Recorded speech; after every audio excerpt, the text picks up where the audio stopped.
Hi, everyone. Good evening. My name is Luisa Witawicz-Waga. I would like to welcome you on behalf of the whole EduNation team. I hope that you already know me, but if you don't know me, I will very, very briefly say a couple of words about myself. Just let me know if everything is okay with the sound and with the video, that you have no quality issues. There is someone from EduNation's team on the in the comments box on the chat, chatting with you and taking your comments and answering your questions. Because while I'm in the process of telling you all my ins and outs of today's webinar, I might skip an answer, a question or two, but there is someone who will be responsible for addressing your issues and answering your questions and talking to you in general. So don't hesitate and write as much as you feel like writing. So a couple of words about myself. I am one of the people responsible for EduNation. I'll just quickly move my camera a little bit so that you can see my full head and not only half of my forehead. It's going to be better right now. Okay, so I'm one of the people. The second person is Anna Popławska, that you already know. Anna is quite regularly the presenter in the webinars, and some years ago, actually almost 7 years ago, we started EduNation in Poland, and right now since 2020, I think, or 2021, we have spread around many countries outside of our beautiful homeland. And right now, as you can see, hopefully in the chat as well, we have got a lot of wonderful, wonderful teachers of English in our community, in our community around the world, mainly in Europe, but not only in Europe. We have a lot of fantastic teachers, around the world. So say where you're from. Say hello. We have got a couple of house rules during our webinars. We try not to make them longer than an hour. So it is 9:00 p.m., a couple of minutes past in Poland, CET, so Central European Time. I will be doing my best not to run this webinar later than 10:00 p.m. Our time. So this is rule number 1.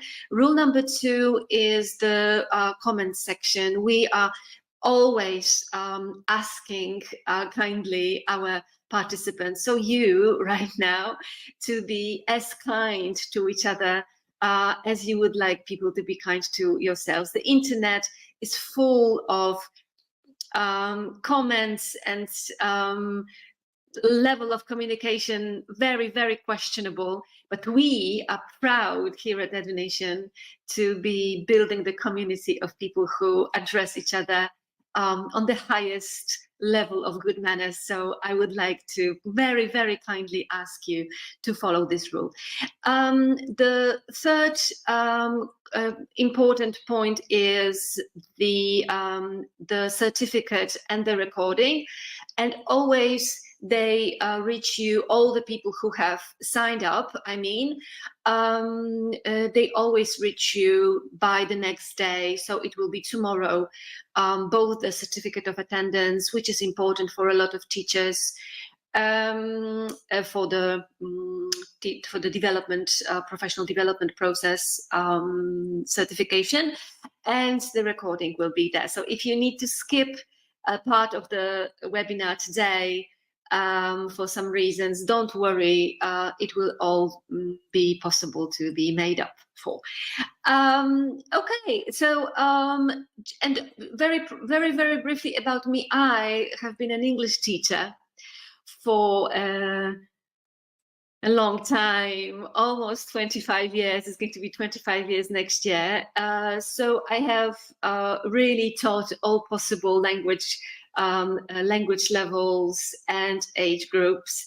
Right now, I focus, I still teach, although I'm mainly a teacher trainer right now and a course organizer. But I also teach and I focus on adults right now. But in the past, and in not such distant past, I taught teenagers and I used to teach kids. So a lot of different contexts. And besides being an English teacher, I have for a very long time worked as an academic manager, assistant director of studies, director of studies in language schools.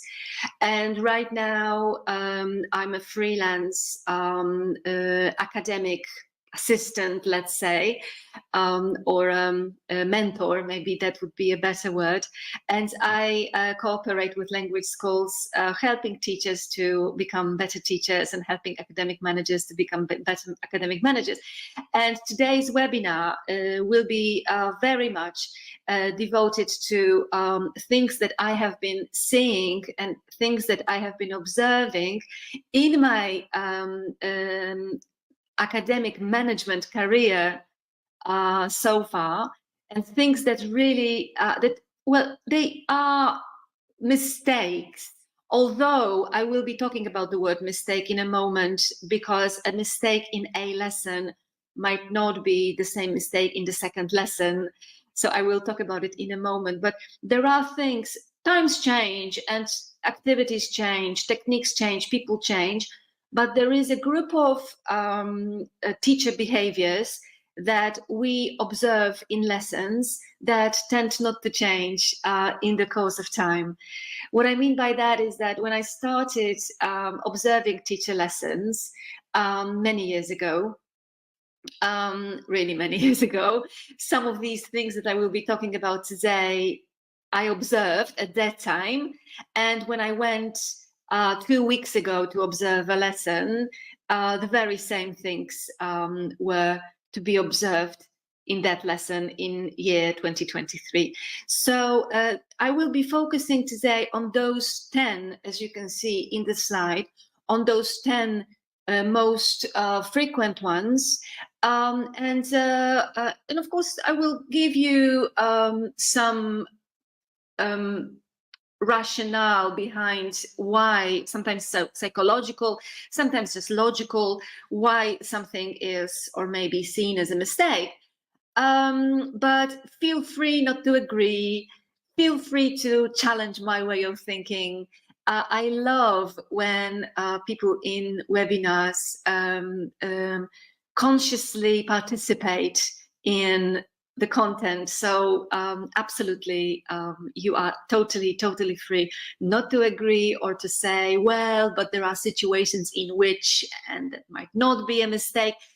That's absolutely okay, because whatever I'm saying is not the Bible. So this is also going to be, this religious metaphor will be with us today one more time in the coming minutes. And I would like to start with the fact that, yes, there are some things which will be teaching mistakes. I encourage you, if you recognize that one of those things you might do from time to time, that's absolutely okay. People, we as teachers, we develop all the time. Sometimes we do some things because we were taught this way. Sometimes we do such things because we think that otherwise would be not a different way, would not be possible. And that's all okay. The fact that you are here in this webinar means that you are one of those teachers that really want to develop and really want to expand their skills and their options. Anyway, every lesson is unique. By that, I want to say that there might be a situation in which, and also think about it very consciously, there might be a situation in which something that I say today or I name today as a teaching mistake you will see, well, yes, but in this lesson, it would be reasonable to do it anyway. And I know that there is almost no situation which would be a 100% always mistake. So think about it as well, that when I say, and in a moment I will give you 10 such situations, or maybe not situations, aspects of teaching, you might see that, well, but I can imagine that with this student or with that group, this kind of behavior would be okay. And that's fine. That's absolutely fine. Remember that every lesson is unique. So that I already said, that there are different teaching mistakes, but some never change. And that's very, very true. What is interesting for me is that because I am an academic manager and a teaching manager, I have been one in Poland and abroad a little bit too, but I don't know your country. So I'm just wondering whether these mistakes would be Poland typical or not necessarily. So also share with us your views on that. All right, number one, this is something that really never changes.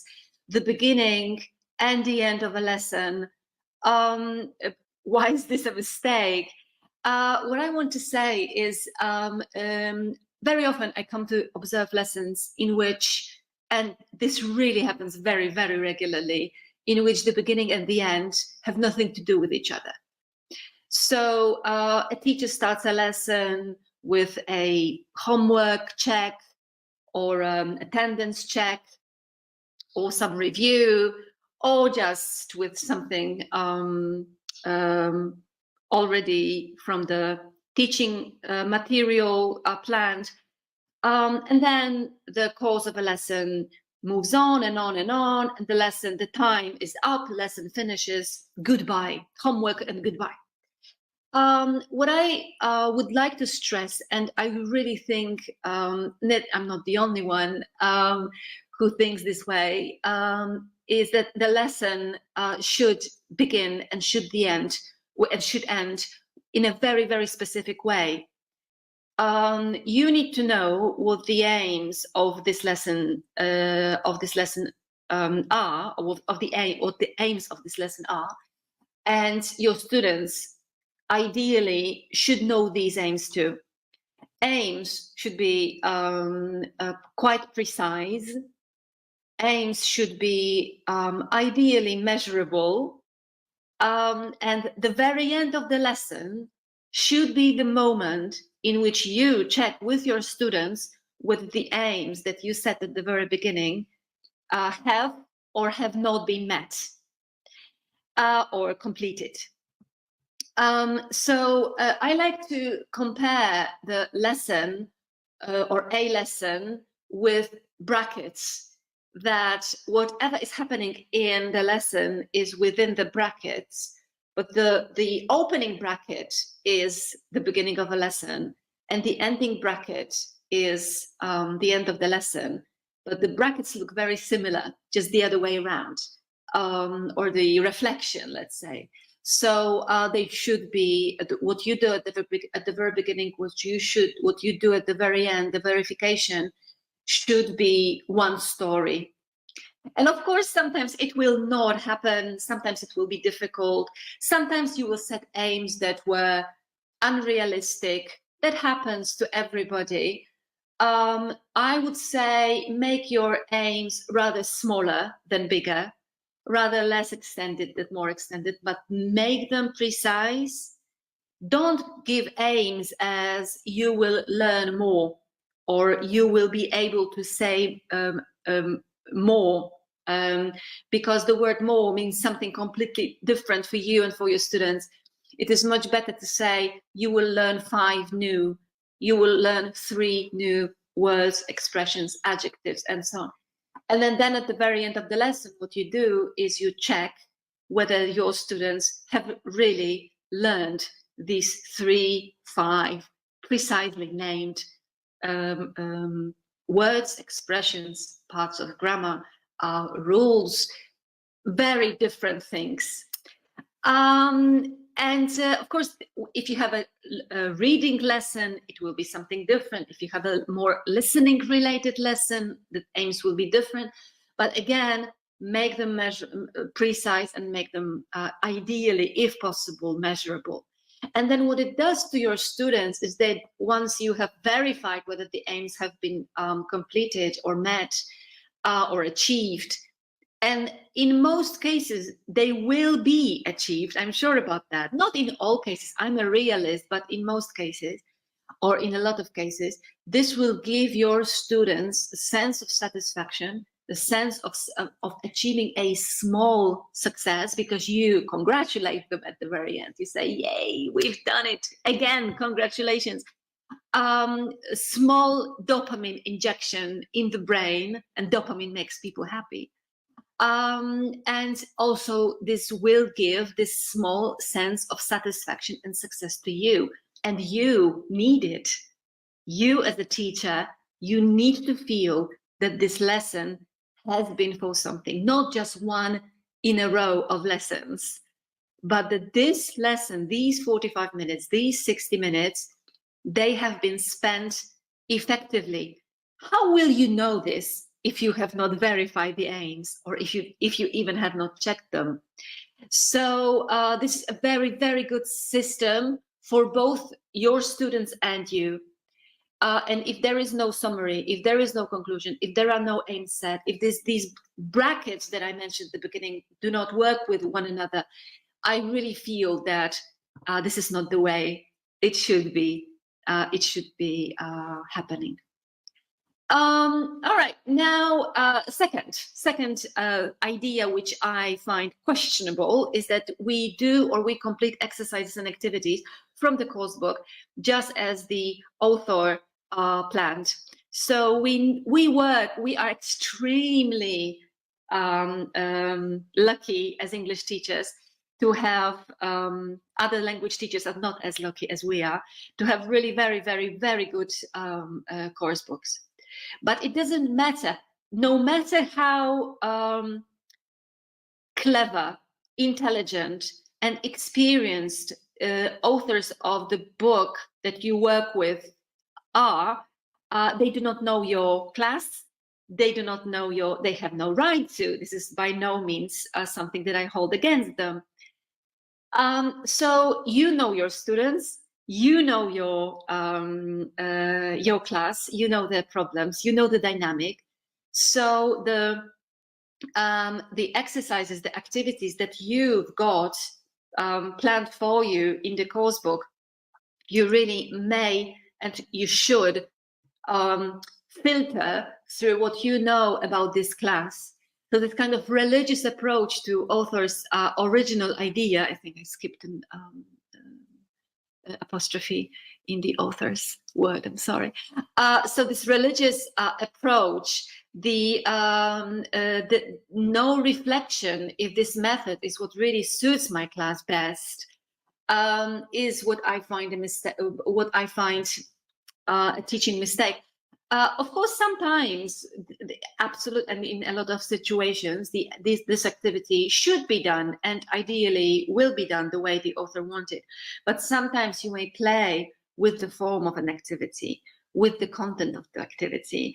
I very often, just to give you an example, what I do very often is when I have an exercise that has 15 points, 1, 2, 3, 4, 5, 6, 7, 8, and until 15, I will divide this activity into 3 groups of 5, and each of my, and then divide the class into groups of 3. Each group will do only a part of that activity, and then I will ask them to mingle and to exchange ideas and to tell each other, to teach one another what they have done.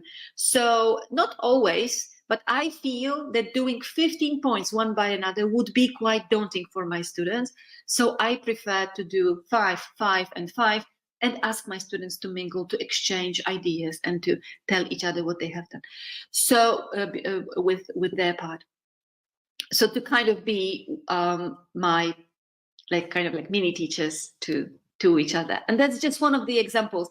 Play with the form, play with the content, filter what you know about your students, about the dynamics, about what they need. Also, you will have mixed ability students. So for some students, an activity that you give them will be to be done in 3 minutes, and for a part of the class, it will be to be done in 10 minutes. So you need to also be prepared to do something with these who have finished early. Ask them to, for example, and again, this is playing with form and playing with content. So what I do in this situation very often is I give a minimum plan. So I say to the whole class, the plan minimum is for everyone to do the first 5 points. And if you have done them and we still have time, you continue.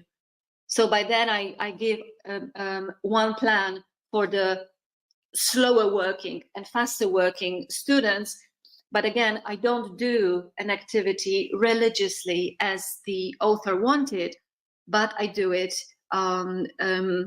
let's say, adjusting the form and my expectations to the class that I have in my classroom in the moment. So think about it, and I'll, of course, give some comments. I will be lovely to read them. And as I said, there is one of my colleagues from Edunation talking to you on the chat.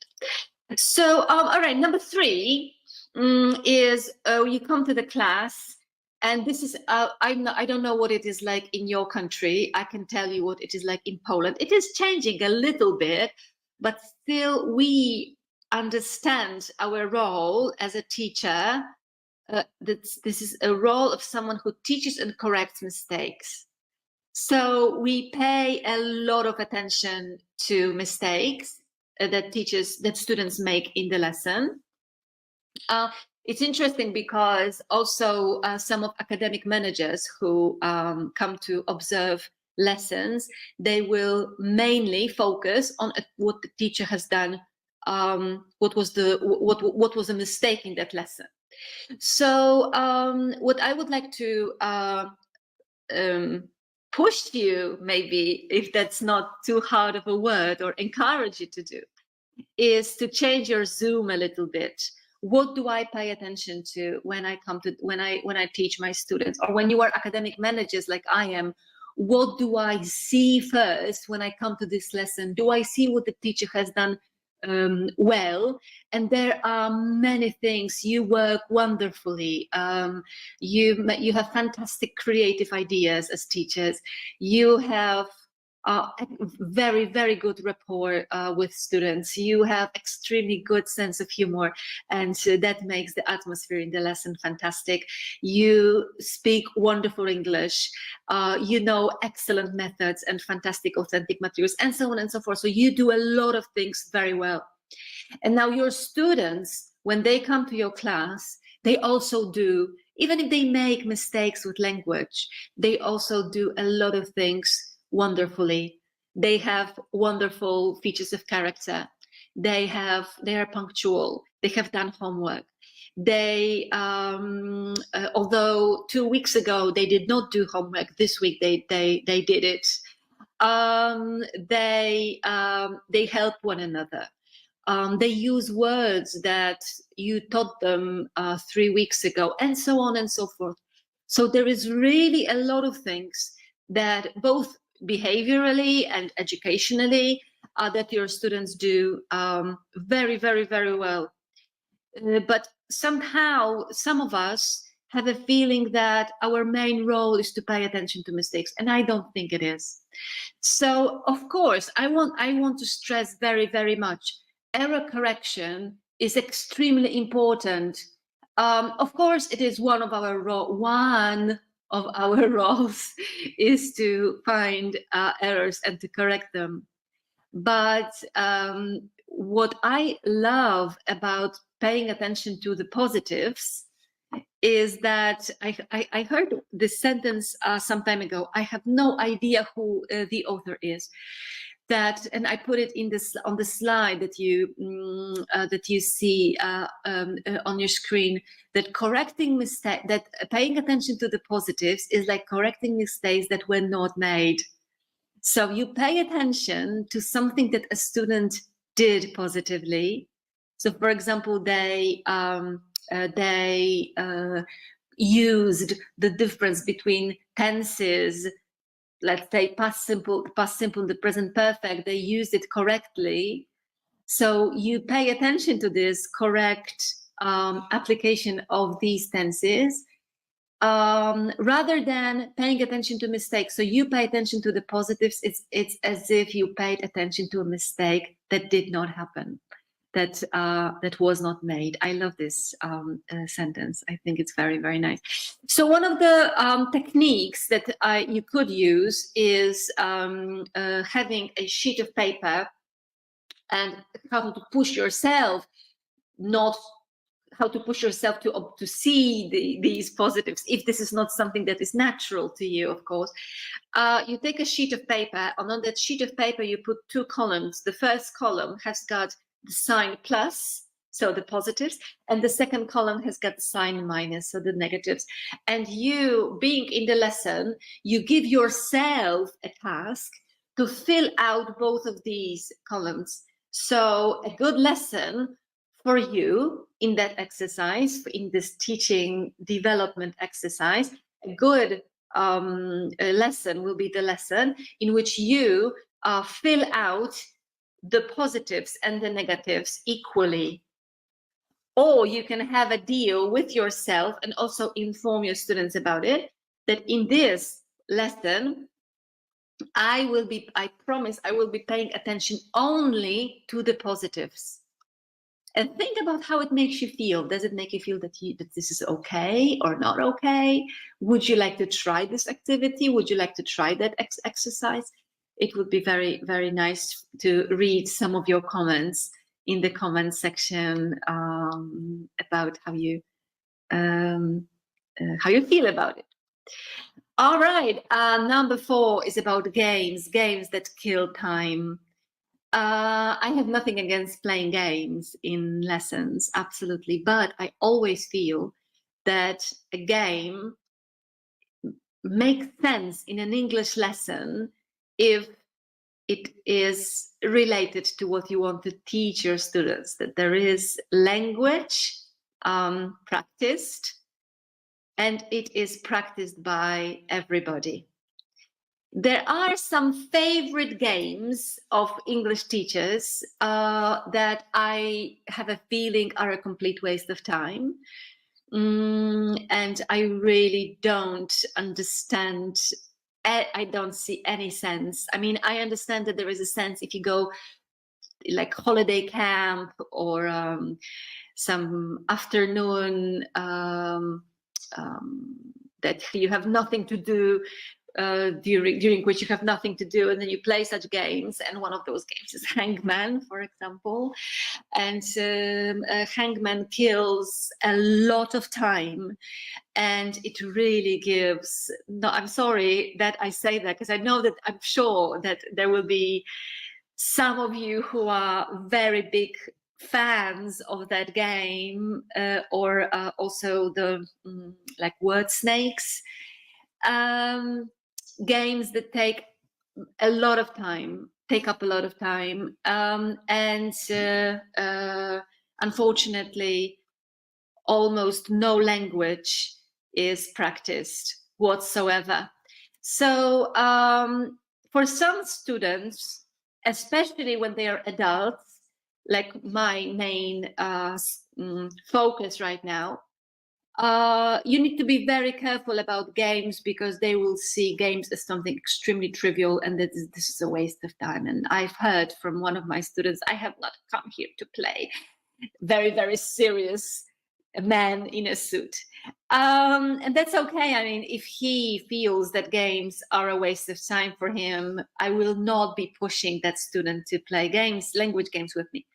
But think about that. It could really be a waste of time if the organization of that game, you know, like shuffling cards, distributing little cutouts among 30 students, if the organization before an instruction, before everything begins, takes up 10 minutes, I would feel completely that it's a complete waste of time.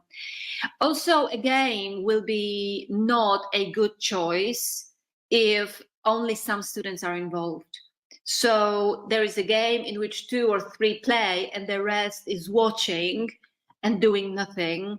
Not really a good idea. And also, if there is no real learning behind it, if there is no language practice, if this is just nice time, we feel that we're having a good time, but that's great. I mean, there is nothing wrong in having a good time in a lesson, but I have a feeling that a lesson, and we don't really have too many of them, we have 2 meetings a week, or 3 if we're lucky, 3 meetings a week, that we have such limited time that killing it with a game that has no educational value besides being fun, and no educational value for every student, or potentially every student, I would not proceed with it. So ask yourself a question: how many students participated, and for how long?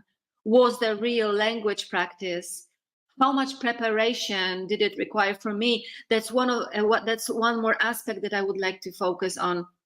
Sometimes you will prepare, even if if the game is linguistically and educationally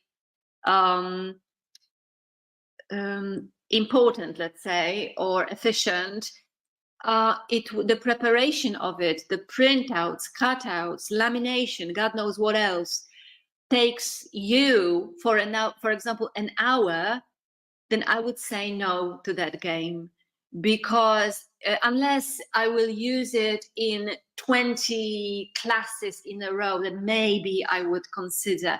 But I also have a feeling that sometimes we really spend too much time preparing in an unnecessary way. So we teach 35 hours a week, and the preparation to all of these 35 hours a week takes us the next 35 hours. Then I have a feeling that we need to reconsider our systems, and also to think whether, of course, the game is going to be fun, and of course they would, but is there a way for me to achieve these goals in a different way? Now, I have a feeling I need to say that I am not against playing in a classroom. I'm not against language games, but I'm against wasting time, and I'm against also wasting teachers' time unnecessarily during the preparation period. So think about that. Okay, now the 5th point are instructions. And sometimes you will have an activity with your students that needs almost no instructions, because you've done a similar activity very often, and it would really be enough just to show the activity and ask a student, so do you remember what we need to do here? And this is all your instruction. But still, I see sometimes going to observe lessons that there is a teacher who, although an activity really does not need too much instruction, we will still instruct students in these very much build up complicated sentences that nobody understands, maybe the teacher, or maybe even not. So first of all, let's think whether we, in some activities, whether we are the ones who should be giving instructions. Maybe there should be a student who will look at the activity and you can say, okay, Kasia. Kasia is a very popular word in Polish, a name in Polish for a girl. Kasia, so what do you think we should do here? So I don't give instructions. I ask Kasia to instruct, or to inform the class what the instructions should be. Sometimes I will give, I will need to be the one who gives instructions, but if an activity is very complicated, prepare for how to give those instructions. But is this really a problem? I think it might be a problem, because first of all, students might not understand and they will be doing something completely different. And then suddenly after 5 minutes or 10 minutes, they will realize that they have been doing something completely differently than what you wanted. And this is a waste of time. And again, in the class, and again, as you probably already know, I am not a fan of wasting time. So that's one thing. The second thing is you prepare for instructions. You give them in the simplest possible language you are able to. So you simplify. Some people have this ability to speak in a very simple way. Some people don't. So you need, if you feel that you are the person who, like I am, a person who gives very, very complex instructions. So I need to prepare if an activity is complicated. But then I will be the one who gives instructions first, but the second time is never me. It is always a student. So I say in the next exercise, ta ta ta ta ta ta ta ta ta, and then I say, Kasia, how did you understand what we need to do? And those of you who have been in any teacher training with me, online or live, will confirm that this is what I do in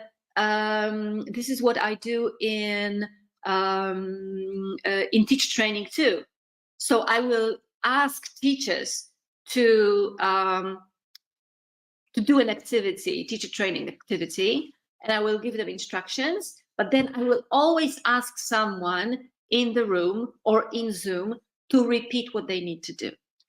And two more things related to instructions. Please remember that if you do an activity, or if you want your students to do an activity which requires group division, first of all, give instructions and then divide students into groups and not vice versa. And if you plan to do an activity which requires giving out handouts, first give instruction, show the handout, give instruction, and then give out handouts, and not the other way around. Why? In both of these examples, we fight for students' attention.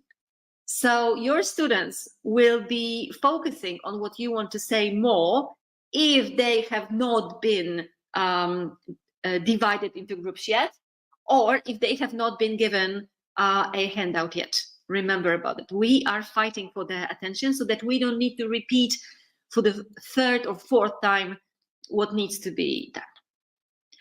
Now, number 6, reading aloud. Whoa, man, this point always brings up emotions. I will tell you what I mean by reading aloud, and because not every maybe I will start differently. The general idea that teaching theoreticians, writers, teaching managers, academic managers agree with is that students should not be expected to read aloud, unless, there is always unless the activity that you want your students to complete is an activity which in real life would require reading aloud. So for example, fairy tales, or reading apart from an article. Sometimes we will say to our friend, colleague, or partner, we say, oh, look what they are writing here, and you read out. Sometimes when you are a radio presenter, you read the weather forecast and so on. So there are situations in which we, in real life, read aloud. But in most cases, reading is an activity that we do silently, that we complete silently. in order to understand what is written. And sometimes teachers will say, yeah, but this is a very, very good pronunciation practice. Well, you need to decide whether an activity that you complete with your students is meant to be read and understood, and then the points in the comprehension points, for example, that they need to be completed. If this is what you want to do, read, understand, complete the comprehension exercises, then they really should read silently. We never mix an activity that is meant to be pronunciation practice with an activity that is meant to be reading comprehension practice. It is either or. So if you want your students to focus on pronunciation, okay, but studies show that it is much better to focus on pronunciation in smaller bits, in bits which were prepared to practice a particular element of pronunciation, for example, short, long vowels, rather than reading a full text aloud. It is not an effective way of teaching pronunciation. And of course, you will find exceptions. And of course, I understand that your experiences might be different, or you think they are different. But remember never to mix an activity that is meant to be reading comprehension with an activity that is meant to be pronunciation. It is either pronunciation or comprehension. People who read aloud focus very much on how they sound. They will not focus as much on reading aloud, on understanding the reading. We are able, in our brains, we are able to actively focus on only one thing. So if it is the sound, it will be the sound, not the meaning. If it is the meaning, it will never be the sound. So don't mix them. Don't expect your students to do both.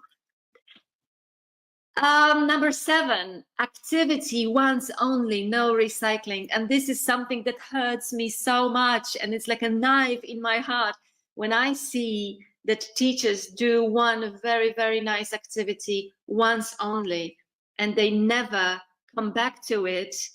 I feel sad. We have fantastic activities that need to be retrieved from students' memory. And what I want to say is, for the language to be strengthened, words, expressions, phrases, in your grammar rules, in practice, in your students' brains, they need to have a lot of exposition on that element of language. So if we expose the students once only, this is a waste of chance for them to be better speakers, to be better users of English. A very, very good way to handle this is something that is called a vocabulary box or a recycling box. And I very much always encourage students to do that, teachers, I'm sorry, to do that. For every class that you teach, there is like a plastic sleeve or a box with words that were new in that lesson, with elements of activities. For example, you have a spare copy because one of the students, you made one copy too many. So what you may do is you may by no means throw it away, but you cut it into sentences, or you leave it just as it is and you put it in that box. And what people do, what students do at the very beginning of each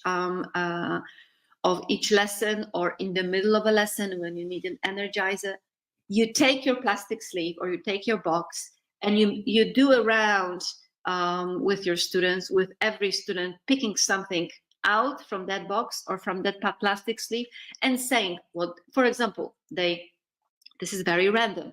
They pick a word that they had last lesson, or they may pick a word that they had 3 months ago, or they may pick a part of an activity from a copy that you distributed 2 weeks ago, and there are 2 sentences from that, and they say, what was this exercise about?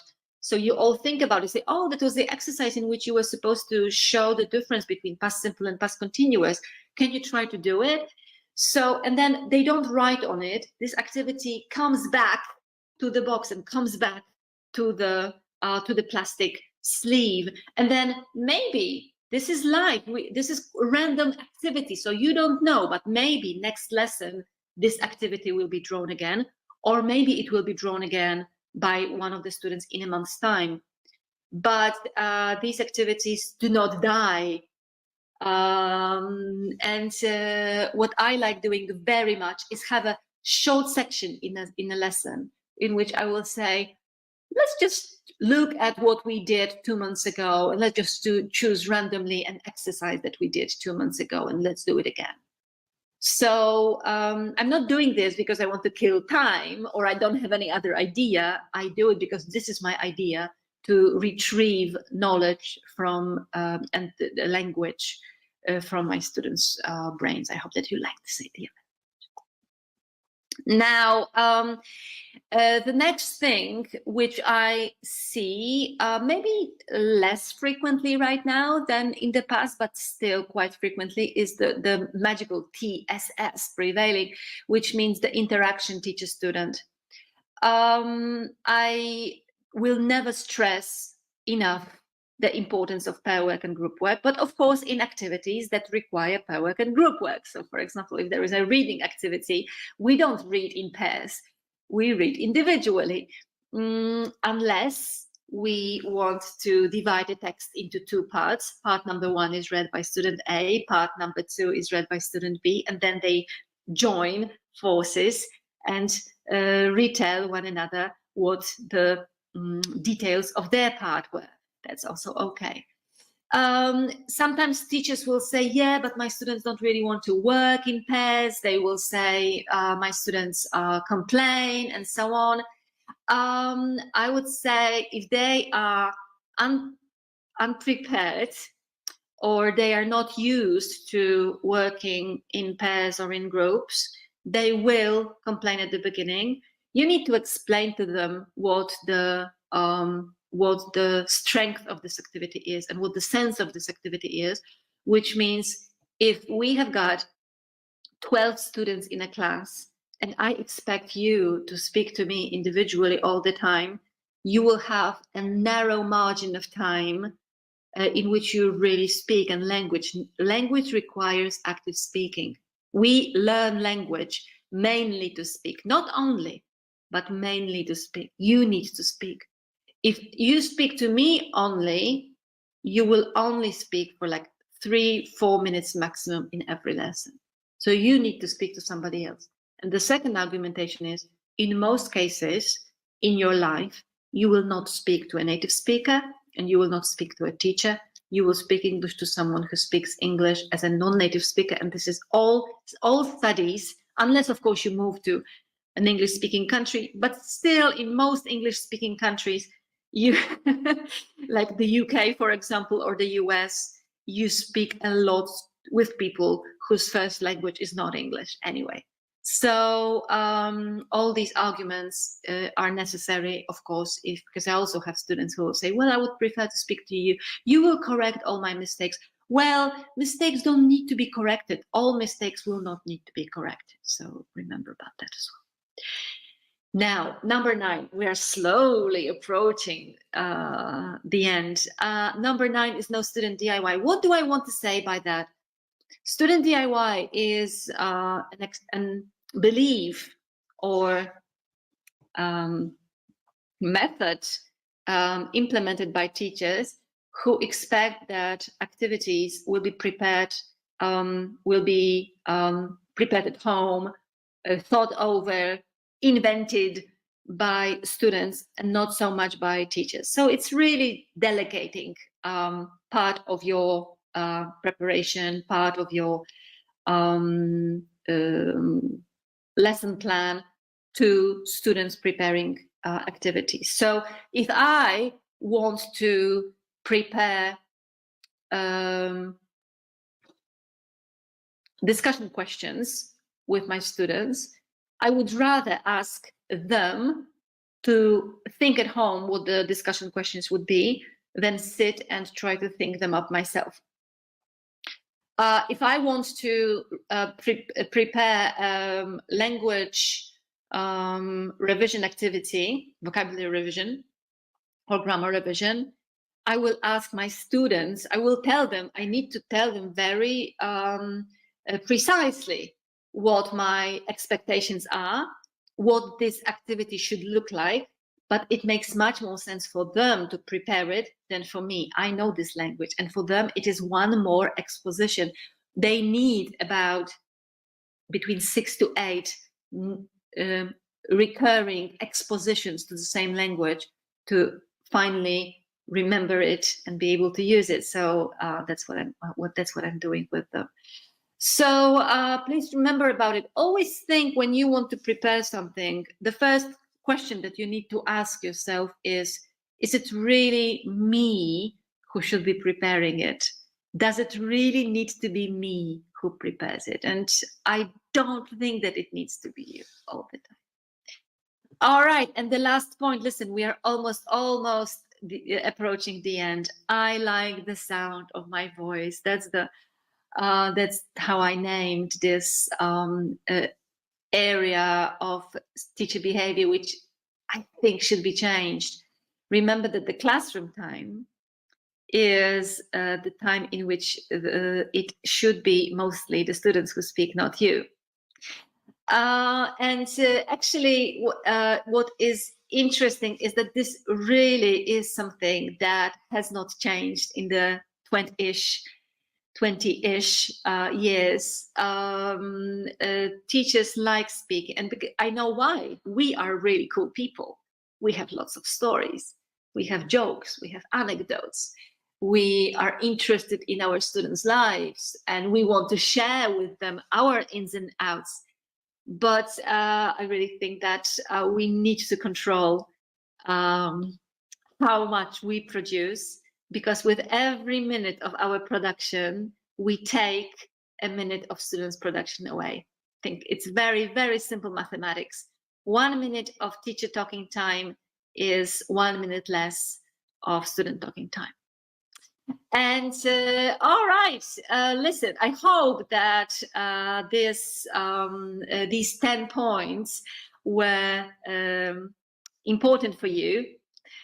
If you are interested in effective teaching and in teaching in a way that really makes a difference, depending on what kind of activities you choose, what kind of teacher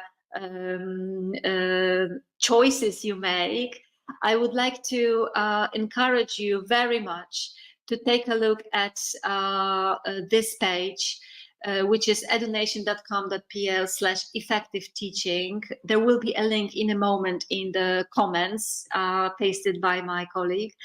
And for those of you who are here today, we have got a promo code, because we also always have promo codes for those of you who are with us live in webinars. So the promo code is effective, but tonight by midnight it finishes. So if you want to make use of it tonight until midnight. The code is effective. If you buy in Polish zloty, it will lower the price of the course by 100 zloty, and if you buy in euro, it will lower the price by 20 euro. Let me tell you something about the course very, very briefly. Just give me a moment. I will share my screen with you. Okay, so this is a course that has got 20 lessons, and I am the teacher trainer in that course. I will show you the lessons, because this is the most important thing. So there are two modules. One module, module number 1 is about how human memory works and the rules of effective teaching. So you've got all the numbers of lessons here, and what each lesson covers: forgetting curve, the effectiveness myths, how the brain processes information, how to manipulate students' learning time, the rules of effective teaching, and so on. And then we've got the second module, and it's about the module that what your students must know. So what they, in order to learn effectively, what they need to know about food, sport, lifestyle, basic learning strategies, mnemotechniques, retrieval strategies, and also some methods that you may use at home, but also methods that are fantastic in the classroom. So, for example, how to remember longer text, the chain of associations, graphic methods, keywords, mind maps, and summary of the course. So I hope that the course looks cool for you. It has been quite popular with teachers in Poland and in Europe. I mean, in the world in general, but we have got a lot of our community in Europe is quite extensive right now. So I hope that I will see you there. The course is with you for 12 months after the purchase. So I hope you will choose it. Just remember that if you want to use the promo code EFFECTIVE, which gives you a discount, it works only until midnight tonight because it is a gift for those of you who have been with us live. Okay, I would like to thank you very much for your participation. Thank you for all the comments. Thank you to one of my colleagues in the chat room for commenting, and I hope to see you very soon. Please look at the webpage edunation.global for the next titles of webinars coming, because we have got coming webinars already planned. Thank you very much. Have a fantastic evening. Good night, and I hope to see you very, very, very soon. Good night.